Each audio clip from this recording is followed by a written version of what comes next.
Hello students, आपका मेरे channel hi fi education में आपका स्वागत है। स्टूडेंट्स, आज की जो मेरी महत्वपूर्ण वीडियो है वो बौद्ध धर्म से संबंधित मेरी सेकंड वीडियो है। स्टूडेंट्स, गौतम बुद्ध के निर्वाण प्राप्ति करने के बाद बौद्ध धर्म में क्या चेंजेस आते हैं, क्या बदलाव आते हैं, उससे संबंधित जो भी प्रश्न बनेंगे स्टूडेंट्स आज हम इस वीडियो में हल करेंगे। इसके अलावा स्टूडेंट्स दो तीन बातों पर और चर्चा करेंगे कि गौतम बुद्ध की निर्वाण प्राप्ति करने के बाद मतलब कि बौद्ध संगतियां बुलाएंगी। आज हम इन्हीं चार बौद्ध संगतियों पर भी आज हम चर्चा करेंगे। इसके अलावा स्टूडेंट्स मतलब कि जो बौद्ध धर्म आगे बढ़ने के साथ साथ कई भागों में बंटने लगा था या टूटने लगा था, उन्हीं में से स्टूडेंट जो दो प्रमुख भागों में ये टूटा था वो था हीनयान और महायान। आज हम इससे भी संबंधित जो भी प्रश्न बनेंगे उसको भी स्टूडेंट्स आज हम इस वीडियो में हल करेंगे। इसके अलावा स्टूडेंट्स बौद्ध धर्म के प्रचार प्रसार में कई व्यक्तियों ने मतलब कि बौद्ध धर्म से संबंधित कई किताबों की रचना की, इसके अलावा कई साहित्यों की रचना की, उस पर भी स्टूडेंट्स कई तरह के प्रश्न बनते हैं, उसको भी आज हम हल करेंगे। मतलब इस वीडियो में आज हम उस पर भी चर्चा करेंगे। तो स्टूडेंट्स चलिए ज्यादा टाइम वेस्ट ना करते हुए इस चैप्टर को शुरू करते हैं। लेकिन स्टूडेंट्स मैं आपको एक बात और बता दूं, अगर आपने मतलब कि मेरी पहली वीडियो नहीं देखी है तो प्लीज एक बार जाके वो मेरी बौद्ध धर्म से संबंधित मेरी फर्स्ट वीडियो जरूर देख लीजिए, क्योंकि उसमें मैंने गौतम बुद्ध के जीवन के बारे में बड़े अच्छे तरीके से बताया है। तो चलिए स्टूडेंट्स इस चैप्टर को शुरू करते हैं। स्टार्टिंग में स्टूडेंट्स मैंने लिखा है बौद्ध संगति। संगति का अर्थ होता है स्टूडेंट्स सभा। सभा ये क्या थी? बौद्ध सभा। इसमें क्या था स्टूडेंट्स, मतलब कि जो बौद्ध सभाएं होती थी इसमें बौद्ध धर्म से संबंधित विद्वानों को बुलाया जाता था और इसमें बौद्ध धर्म को बेहतर बनाने के लिए विचार विमर्श किया जाता था कि मतलब कि बौद्ध धर्म को कैसे आगे बढ़ाया जाए, प्रचार प्रसार कैसे किया जाए, इसमें जो त्रुटियां हैं मतलब कि उसको दूर करके बेहतर कैसा बनाया जाए। तो इसलिए इसमें बौद्ध धर्म से संबंधित जो विद्वानों को बुलाया जाता था और इस पर चर्चा की जाती थी। तो स्टूडेंट्स ये संगति, बौद्ध संगति का अर्थ क्या होता है? मतलब कि संगति का अर्थ बौद्ध सभा, संगति को सभा कहते हैं। तो ये तो थी जो बौद्ध संगतियां, जो बौद्ध सभाएं बुलाई गई थी, जो ये चार सभाएं हैं। तो चलिए स्टूडेंट्स आज हम इसको देखते हैं। तो स्टार्टिंग में स्टूडेंट्स मैंने क्या लिखा हुआ है? क्रम। मतलब कि ये चार सभाएं बुलाई गई थी, चार संगतियां जो बुलाई गई थी उनको मैंने क्रम वाइज लिखा है। तो स्टूडेंट्स आगे हम इसके बारे में पढ़ेंगे वर्ष कि मतलब कि कौन से वर्ष में ये संगतियां बुलाई गई थी। इसके बाद स्टूडेंट्स हम पढ़ेंगे स्थान, मतलब कि कौन से स्थान पे ये संगतियां बुलाई गई थी। मतलब कि उसके बाद पढ़ेंगे स्टूडेंट्स राजा, कि उस समय में राजा कौन थे। उसके बाद स्टूडेंट्स पढ़ेंगे अध्यक्ष, मतलब कि उस समय के अध्यक्ष कौन थे। और उसके बाद स्टूडेंट्स पढ़ेंगे हम मुख्य बिंदु, मतलब कि इससे जुड़ी की मुख्य बातें क्या थी, मतलब मुख्य बिंदु क्या थे इन सभाओं के। तो स्टूडेंट्स इनको हम अच्छे से मतलब कि इन पर बात करेंगे। तो चलिए स्टूडेंट्स पहले बात करते हैं हम वर्ष पे। स्टूडेंट्स एक बात मैं आपको और बता दूं, हम इसको इस तरीके से पढ़ेंगे, मतलब कि पहले वर्ष, फिर स्थान, फिर राजा, फिर अध्यक्ष। क्योंकि अगर आपने इस तरीके से पढ़ा होगा स्टूडेंट्स तो आपको बड़ा अच्छे तरीके से याद रहेगा। उसके बाद स्टूडेंट्स हम रिकॉल इस तरीके से कर लेंगे। तो चलिए स्टूडेंट्स पहले हम ध्यान देते हैं वर्ष पे।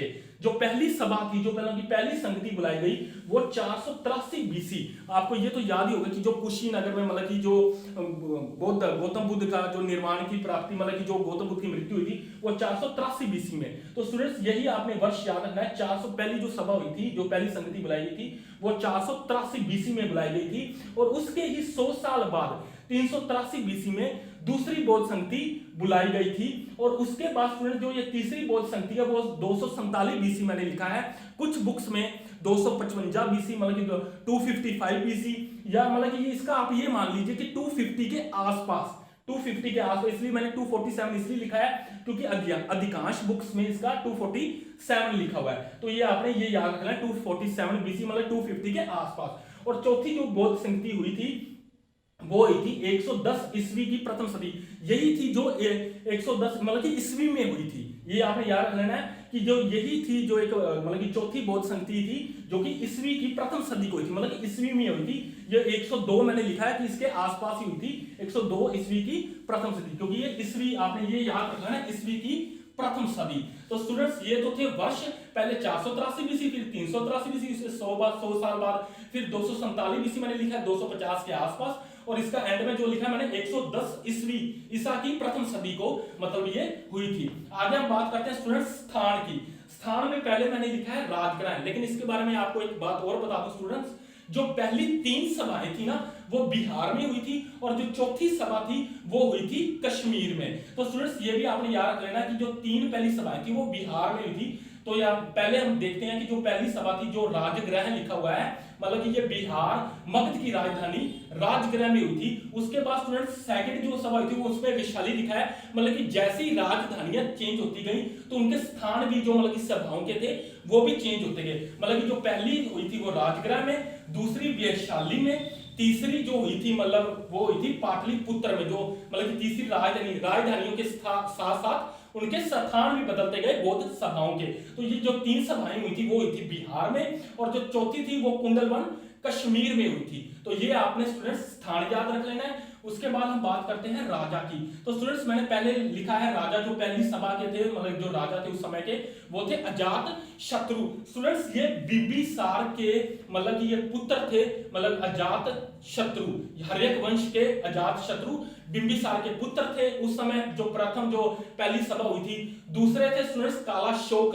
ये कौन थे? ये शिशुनाग वंश के शासक शिशुनाग के पुत्र कालाशोक थे। और तीसरे थे स्टूडेंट्स अशोक। इनके बारे में तो आपको इजीली पता होगा कि चंद्रगुप्त मतलब कि मौर्य वंश के थे, तो चंद्रगुप्त मौर्य के पुत्र अशोक थे। और चौथी जो सभा के थे मतलब कि उस समय के राजा, तो वो थे कनिष्क।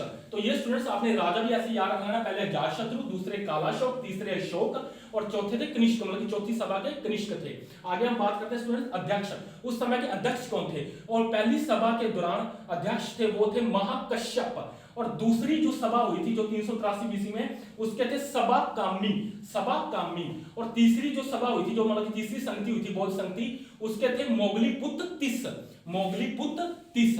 और चौथी जो हुई थी जो सभा, उसके अध्यक्ष थे स्टूडेंट्स वसुमित्र। और जो मैंने नीचे लिखा हुआ अश्व घोष, ये उनके उपाध्यक्ष थे। उपाध्यक्ष अश्व घोष और जो मेन अध्यक्ष थे वो थे वसुमित्र। तो चलिए स्टूडेंट्स इसको एक बार ऐसे रिकॉल कर लेते हैं। पहले में जो पहली सभा हुई थी उसके जो वर्ष था वो 483 बीसी, स्थान था राजगृह, राजा था अजातशत्रु और अध्यक्ष थे महाकश्यप। दूसरे जो हुई थी सभा हुई थी, जो दूसरी बौद्ध संगति हुई थी, उसके थे 383 बीसी में हुई थी, स्थान था वैशाली, राजा था कालाशोक और अध्यक्ष थे सभाकामी। तीसरी जो हुआ था मतलब कि जो बौद्ध संगति, उसका वर्ष था 247 बीसी, पाटलिपुत्र था स्थान, राजा था अशोक और अध्यक्ष थे मोगलीपुत्र तिस। चौथी जो बौद्ध संगति हुई थी वो हुई थी ईसा की प्रथम सदी को। कई मतलब अक्सर आपको वहां पे वो मिलेगा ही, सिर्फ यही लिखा हुआ ईस्वी की प्रथम सदी, यही लिखा हुआ मिलेगा ऑप्शन में जब आपको आएगा ऑब्जेक्टिव टाइप्स में, ईस्वी की प्रथम सदी। बाकी मैंने सन भी लिख दिया 110 ईस्वी की प्रथम सदी। और स्थान था कुंडलवन कश्मीर, राजा थे कनिष्क और अध्यक्ष थे वसुमित्र और उपाध्यक्ष थे अश्व घोष। तो स्टूडेंट्स आगे हम बात करते हैं जो इनके मुख्य बिंदु हैं। स्टूडेंट्स यहाँ पे मैंने डबल लाइन लगाई हुई है मुख्य बिंदु की, जो प्रथम सभा की। इसमें क्या था स्टूडेंट्स, मैंने जो डबल लाइन लगाई है इसमें यह था स्टूडेंट्स, यहाँ पे जो प्रथम सभा के दौरान मतलब कि सुत्त पिटक और जो क्या कहते हैं विनय पिटक जो थी मतलब की किताबों की लिखी गई थी, और इन्हीं किताबों में स्टूडेंट्स बौद्ध धर्म से संबंधित बातों के बारे में जानकारी दी गई थी, मतलब कि उनके विचारों के बारे में जानकारी दी गई थी। सुत्त पिटक और विनय पिटक लिखी गई थी प्रथम सभा के दौरान, जो पहली सभा हुई थी।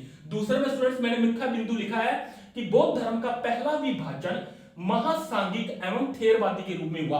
और जो बौद्ध धर्म का सबसे पहला विभाजन हुआ था वो दूसरी सभा के दौरान हुआ था और महासांगिक एवं थेरवादी के रूप में हुआ था। ये महासांगिक और थेरवादी क्या था स्टूडेंट्स, इसमें क्या विभाजन था कि जो महासांगिक जो लोग थे ये मतलब कि परिवर्तन में विश्वास रखते हैं, मतलब कि नए विचारों में, और जो थेरवादी थे ये मतलब कि ये कहते थे कि पुराने विचारों में विश्वास रखते थे। ये कहते थे कि पुराने विचार ही रहे, इसमें कोई चेंजेस ना हो, और महासांगी वाले जो नए विचारों में विश्वास रखते थे। इसलिए इनका जो एक विभाजन हुआ था, लेकिन ये इतना बड़ा विभाजन नहीं था, इसको नहीं कहा जा सकता। हम आगे पढ़ेंगे जो मेन विभाजन हुआ था वो हीनयान और महायान के रूप में हुआ था। ये कोई इतना बड़ा कोई विभाजन नहीं था, बस ये है कि स्टार जुग यहां से हुआ था कि बौद्ध धर्म का जो पहला विभाजन था वो दूसरी सभा के दौरान हुआ था। तीसरी स्टूडेंट्स हम पढ़ेंगे इनका जो वर्ष जो हुआ था 247 बीसी में, मतलब इसमें क्या लिखा हुआ है कि अभिधम पिटक का संकलन किया गया। मतलब कि जो तीसरा पिटक था, मतलब कि पहला सुत्त पिटक विनय पिटक था, और जो तीसरा पिटक था अभिधम पिटक का संकलन किया गया था वो तीसरी सभा के दौरान किया गया था।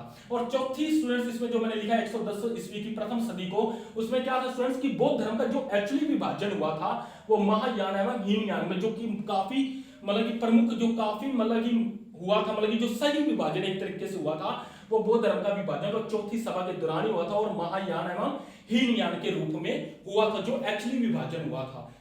ठीक है स्टूडेंट, तो चलिए हम इसमें देखते हैं स्टूडेंट जो विभाजन हुआ था वो हीनयान एवं महायान, इनमें क्या था स्टूडेंट्स, क्या फर्क क्या था इनमें, विभाजन का मतलब कारण क्या था वो आपको अब मैं बताता हूं। तो स्टूडेंट्स इसमें क्या लिखा हुआ पहले आप देख रहे होंगे कि ये रूढ़िवादी और परिवर्तन विरोधी। हीनयान के लोग मतलब कि ये क्या कहते थे, हीनयान शाखा के लोग, कि मतलब हमें जो कि मतलब कि बौद्ध धर्म से संबंधित जो मतलब कि गौतम बुद्ध ने जो विचार दिए हैं, जो उपदेश दिए हैं, मतलब कि उसमें कोई परिवर्तन नहीं ये चाहते थे। वो कहते थे जैसे उनके उपदेश हैं वैसे ही चलते आए, मतलब कि हमें इसमें कोई परिवर्तन नहीं चाहिए। लेकिन जो महायान वाले थे ये परिवर्तन समर्थक थे, ये कहते थे कि अगर अच्छी चीजें इसमें ऐड हो सकती है, किसी और धर्म से भी आ सकती है, कुछ भी कह लो, अगर हमें थोड़ा बहुत इसमें परिवर्तन वो देखते थे। लेकिन ये कहते थे कि जैसे गौतम बुद्ध ने उपदेश दिए वैसे का वैसे रहने देने चाहिए। ये परिवर्तन में विश्वास नहीं रखते थे, ये परिवर्तन में विश्वास रखते थे, इसलिए ये पहला इनका जो मतलब कि अलग होने का कारण था। दूसरा स्टूडेंट्स ये था कि बुद्ध महापुरुष लेकिन देवता नहीं। जो हीनयान वाले जो लोग थे ये मतलब कि ये कहते थे कि बुद्ध महापुरुष हैं, मतलब वो कहते थे कि लेकिन देवता नहीं। और बौद्ध धर्म था भी इसी से संबंधित स्टूडेंट, क्योंकि ये नास्तिक मतलब कि संप्रदाय को मानता था, आस्तिक को नहीं, क्योंकि इन्होंने कहा था बौद्ध धर्म था भी नास्तिक संप्रदाय। ये कहते थे कि बौद्ध कोई देवता नहीं थे, वो एक महापुरुष जरूर थे लेकिन ये देवता नहीं थे। लेकिन जो महायान के लोग थे ये कहते थे कि बुद्ध एक देवता है, एक अवतार है, लेकिन ये तो देवता और अवतार को ये मानते ही नहीं थे। ये मानवता में विश्वास रखते थे लेकिन देवताओं या ईश्वर में विश्वास नहीं रखते थे। लेकिन महायान वाले कहते थे कि बुद्ध एक देवता है, एक अवतार है, तो ये इस चीज को मानने लग गए थे। आगे हम थर्ड में पढ़ते हैं कि मूर्ति पूजा विरोधी। ये मूर्ति पूजा का विरोध करते थे क्योंकि ये देवताओं में विश्वास नहीं रखते थे। ये कहते थे कि मतलब कि कोई देवता नहीं, इसलिए मूर्ति पूजा के विरोधी थे। लेकिन जो महायान शाखा के लोग थे ये मूर्ति पूजा में विश्वास रखते थे, क्योंकि जिन्होंने बुद्ध को देवता या अवतार कह दिया तो फिर ये मूर्ति पूजा में भी विश्वास रखते थे। इसलिए आगे हम पढ़ेंगे स्टूडेंट जो गांधार शैली में ये बुद्ध की कई मूर्तियां बनाई गई, और आगे हम पढ़ेंगे कि इन्होंने बुद्ध को प्रॉपर तो से आज हम देवता के रूप में मानते भी हैं कि कई मूर्तियां बनी हुई हैं, तो ये मूर्ति पूजा में विश्वास रखते थे और ये मूर्ति पूजा के विरोधी थे। आगे हम स्टूडेंट्स पढ़ रहे हैं कि ये इनका जो मतलब कि हीनयान जो अपनी इन्होंने अपना प्रचार प्रसार किया वो कहां पे हुआ था इनका, वो श्रीलंका, दक्षिण भारत, बर्मा, थाईलैंड आदि, मतलब कि दक्षिण भारत में स्टूडेंट्स इनका मतलब कि काफी प्रचार प्रसार हुआ था हीनयान शाखा के लोगों का। और इधर स्टूडेंट्स हम पढ़ते हैं कि इनका जो हुआ था वो उत्तर भारत में, चीन में, जापान में, तिब्बत में, मतलब कि पूरे उत्तर भारत में महायान का काफी प्रचार प्रसार हुआ था, जो ये बौद्ध धर्म से संबंधित चीजों को मानते थे। एक बीच में स्टूडेंट्स मैंने एक बात मैंने छोड़ी थी, वो ये है कि मुख्य आदर्श बोधिसत्व। महायान के लोग ये मानते थे कि जो ये मानते थे कि इनका जो मुख्य आदर्श है वो बोधिसत्व है। अब ये क्या है बोधिसत्व, तो ये मैं आपको बता देता हूं स्टूडेंट्स।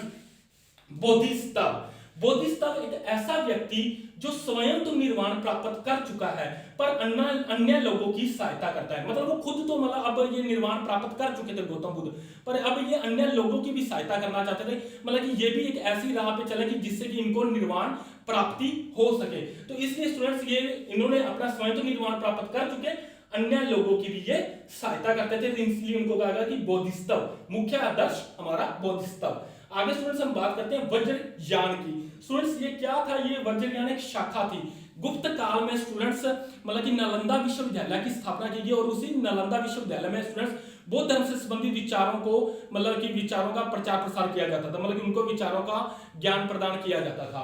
तो गुप्त काल में ही स्टूडेंट्स जो वज्रयान शाखा का मतलब कि आरंभ हुआ और इनकी 8वीं सदी में स्टूडेंट्स इनका काफी मतलब कि विस्तार हो गया था, मतलब कि आरंभ इनका हुआ था, जो कि मैंने लिखा भी है। वज्रयान शाखा गुप्त काल की 6वीं शताब्दी में इनका आरंभ हुआ था और 8वीं सदी में इसका विकास हुआ, मतलब कि प्रॉपर 8वीं सदी में इनका विकास हुआ था। इसमें स्टूडेंट्स आगे लिखा है कि इसमें आडंबर प्रधानता थी और इसने बौद्ध धर्म के पतन में योगदान दिया। मतलब ये क्या था कि आडंबरों की ना इसमें वज्रयान शाखा में आडंबरों की काफी प्रधानता हो गई थी। ये गुप्त काल में मतलब कि वज्रयान शाखा का विकास हुआ, मतलब कि आडंबरों की काफी प्रधानता हो गई थी। जैसे कि उत्तर वैदिक काल में का मैं आपने पढ़ा ही था कि मैंने बताया था कि काफी मतलब कि कर्मकांड आडंबर आ गए थे, उसी तरीके से स्टूडेंट्स वज्रयान शाखा में काफी आडंबरों की प्रधानता थी, तो जो इनके धर्म के पतन के योगदान दिया, मतलब कि धर्म का पतन हो गया था, मतलब कि इसी कारण बौद्ध धर्म के पतन का। उन्होंने कहा था कि मतलब जो लोग थे कि वो कहते थे कि मतलब इसमें भी इतने आडंबर आ गए हैं, इससे तो अच्छा था कि जो हमारा पहले का धर्म ही अच्छा था, क्योंकि इसमें बहुत ज्यादा आडंबरों की प्रधानता हो गई थी, इसलिए बौद्ध धर्म के पतन का योगदान बन गया, मतलब कि योगदान दिया, मतलब इसमें बढ़ोतरी हो गई। तो स्टूडेंट्स आगे हम पढ़ते हैं बौद्ध साहित्य। ये इससे काफी क्वेश्चंस बनते हैं स्टूडेंट्स। बौद्ध साहित्य तो इसमें जो स्टूडेंट्स लिखा हुआ है त्रिपिटक, जो मतलब कि त्रिपिटकों की रचना की थी, जो कि पाली भाषा में रचित था। पाली भाषा स्टूडेंट्स उस समय में आम लोगों की ये भाषा थी, जो कि पाली भाषा। जो त्रिपिटक थे वो कौन थे? सुत्त पिटक और विनय पिटक और अभिधम पिटक। सुत्त पिटक और विनय पिटक मैंने आपको बताया कि इनकी जो हुई थी वो प्रथम सभा के दौरान हुई थी, और अभिधम पिटक की जो कि मैंने आपको बताया था कि स्टूडेंट्स थर्ड सभा के दौरान हुई थी। स्टूडेंट्स ये आपने याद रख लेना है। सुत्त पिटक में स्टूडेंट्स क्या था कि बुद्ध के उपदेश का संग्रह, मतलब कि जो बुद्ध से संबंधित जो भी उपदेश दिए जाते थे, तो स्टूडेंट्स वो मतलब कि सुत्त पिटक में मतलब कि वो रखे गए थे संभाल के, मतलब कि उसमें थे सुत्त पिटक में बुद्ध के उपदेशों का संग्रह था। और स्टूडेंट्स जो विनय पिटक था ये संघ के नियमों का संग्रह, मतलब कि स्टूडेंट जो संघ जो था, मतलब कि बौद्ध धर्म से संबंधित जो संघ थे, जहां पे बौद्ध धर्म से संबंधित विचार का मतलब कि प्रदान किए जाते थे, तो वहां पे जो संघ में जो रहते थे लोग, उनको भी मतलब कि इन नियमों का पालन करना पड़ता था। संघ के नियमों का संग्रह था। विनय पिटक में जो बौद्ध किससे संबंधित जो संघ के जो नियम होते थे, मतलब कि बुद्ध धर्म से संबंधित जो नियम थे, उनका संग्रह विनय पिटक में रखा गया था। तो आगे स्टूडेंट्स हम पढ़ते हैं अभिधम पिटक। अभिधम पिटक में स्टूडेंट्स मैंने लिखा है कि बुद्ध के दार्शनिक विचार, बुद्ध के दार्शनिक विचार मतलब कि जो बुद्ध महात्मा जो गौतम बुद्ध के जो दार्शनिक विचार थे वो कहानियों के माध्यम से दिए जाते थे। तो जो बुद्ध के दार्शनिक विचार थे वो कहानियों के माध्यम से दिए जाते, जो कि अभिधम पिटक में है। तो स्टूडेंट्स ये तो था मतलब कि इनके बारे में मैंने आपको पहले बताया कि बौद्ध जो हुई संगतियां हुई, उसके बाद जो ये भागों में बटा हीनयान और महायान में, उसके अलावा स्टूडेंट्स हम बोधिसत्व पढ़ा कि क्या था, वज्रयान शाखा क्या थी, बौद्ध साहित्य क्या थे। तो स्टूडेंट्स एक इसके अलावा भी हम कुछ दो चार बातें मैंने आपको बतानी है।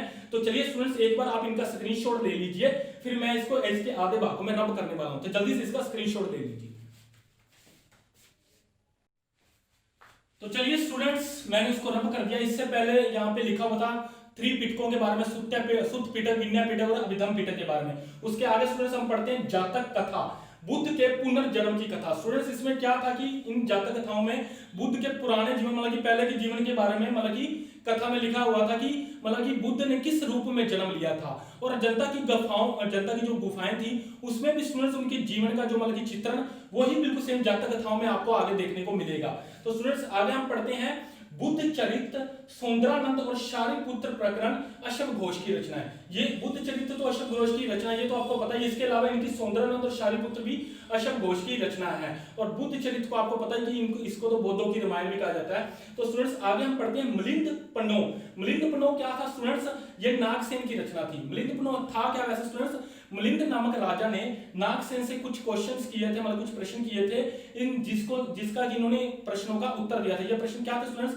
ये बौद्ध के बारे में, बौद्ध और उनके जीवन के बारे में थे स्टूडेंट्स। इन्होंने इन प्रश्नों का उत्तर दिया था, और यहाँ पे जो मिलिंद के जो प्रश्न थे उसी से संबंधित ये रचना थी मिलिंद पन्नो, जो कि नागसेन की रचना थी। मिलिंद का अर्थ होता है स्टूडेंट्स मीनांडर, मतलब कि मीनांडर और नागसेन के जो प्रश्नों का संग्रह है वो मिलिंद पन्नो में है, इसलिए इसको मिलिंद पन्नो का नाम दिया गया है स्टूडेंट्स। आगे हम पढ़ते हैं students light of Asia. Light of Asia जो कि एबनी अर्नाल्ड की लिखी हुई किताब थी। तो स्टूडेंट्स इन्होंने लाइट ऑफ एशिया कहकर गौतम बुद्ध को मतलब कि बुद्ध को संबोधित किया था। तो आगे स्टूडेंट्स हम पढ़ते हैं चैत्य, स्तूप और विहार। ये क्या थे स्टूडेंट्स? चैत्य स्टूडेंट्स ये एक पूजा स्थल है, ये मतलब कि ये बौद्धों का पूजा स्थल था। उसने बौद्धों के जो पूजा स्थल को चैत्य का नाम दिया गया। तो स्टूडेंट्स आगे हम पढ़ते हैं स्तूप। स्तूप क्या है स्टूडेंट्स?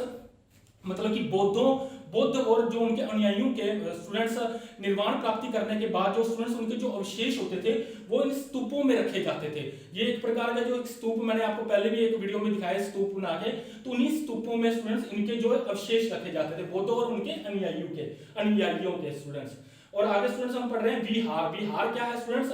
ये विहार स्टूडेंट्स क्या होता है कि मतलब जो बौद्ध है, मतलब कि जो इनके अनुयायी हैं या बौद्ध हैं, जहां पे रहते थे उनको विहार कहा जाता है। मतलब कि जहां पे ये रहते थे, जहां पे ये निवास करते थे, उनको विहार कहते थे। तो ये था स्टूडेंट्स चैत्य, स्तूप और विहार। एंड में हम स्टूडेंट्स देखते हैं गंधार कला का संबंध बौद्ध धर्म से। स्टूडेंट्स जो भी बौद्ध से संबंधित जो मूर्तियां बनाई गई थी वो गंधार कला से बनाई गई थी। तो इसलिए स्टूडेंट्स गंधार कला का जो संबंध है वो बौद्ध धर्म से है, और जो मथुरा कला का संबंध हम आगे पढ़ेंगे वो जैन धर्म से है। तो इसलिए स्टूडेंट्स गंधार कला का संबंध इससे जोड़ दिया जाता है, क्योंकि गंधार कला में बौद्ध से संबंधित काफी मूर्तियां बनाई गई थी। तो ये तो था स्टूडेंट्स गौतम बुद्ध मतलब कि बौद्ध धर्म से संबंधित जो मेरी सेकंड वीडियो। तो स्टूडेंट्स इसको हमने स्टार्टिंग से देख ली, पहले बहुत संगतियां, फिर जो बटे जो मतलब कि जो शाखाओं में बट गए थे, फिर स्टूडेंट्स हमने उनकी किताबों के बारे में पढ़ा। तो एक तरीके से स्टूडेंट्स ये अभी बौद्ध धर्म से संबंधित मैंने आपको जो भी इंपॉर्टेंट है मैंने बता दिया। इसके अलावा भी स्टूडेंट्स आप एनसीईआरटी की बुक्स जरूर फॉलो कर लेना। तो चलिए स्टूडेंट्स आगे हम नेक्स्ट वीडियो जो जैन धर्म से संबंधित होगी उस पर हम बात करेंगे। तो चलिए स्टूडेंट्स